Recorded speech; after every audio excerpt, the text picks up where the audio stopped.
And what I say about a mission statement is it's only powerful if it's not just a plaque on a wall. And unfortunately, I think for many businesses, a mission statement becomes something that they think about at the beginning, and then it never gets referenced back. And what it really should be is it should be something that helps people understand the blood that's pumping through your veins as a company, as a human being, what drives you. And so I love a mission statement because I think it's an opportunity to be intentional and to really say this is who we are for the people that care to know. For me personally, I have my mission statement right on my homepage because I love it, and I love one of the things it says is we choose to be warm people over cool people. I Mm. think that kind of in a nutshell says so much about who I am as a person, what I value. Very good. Uh, so, I mean, I think that a mission statement can be great.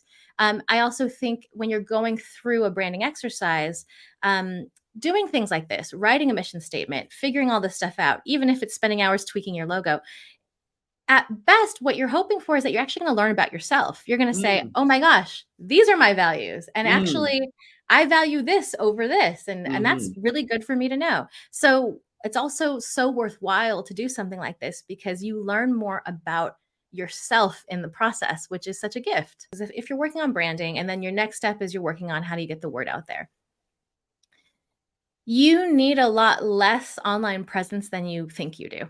Mm. Most therapists might see a social media platform like Instagram and think, God, I need at least 10,000 followers in order to have a business. Mhm. And the truth is, if you can find 100 people who really love your message, then that means that your message is powerful enough that you can sell it to 1,000, and you can sell it to thousands if you do that. Mm.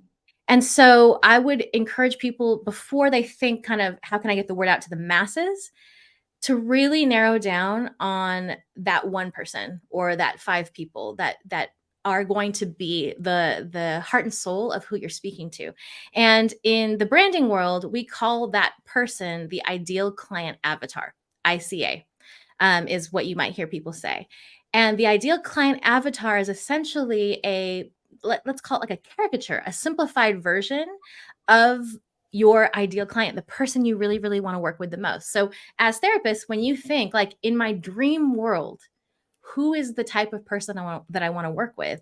That's your ideal client. And in the course that I teach, we do a whole exercise where we go through in detail who is this person, how old are they, what do they do on a Friday night, Mhm. what's their family like, what's their home life like, Mhm. what's their income, Mhm. um, and you just really develop a picture in your mind of who this person is.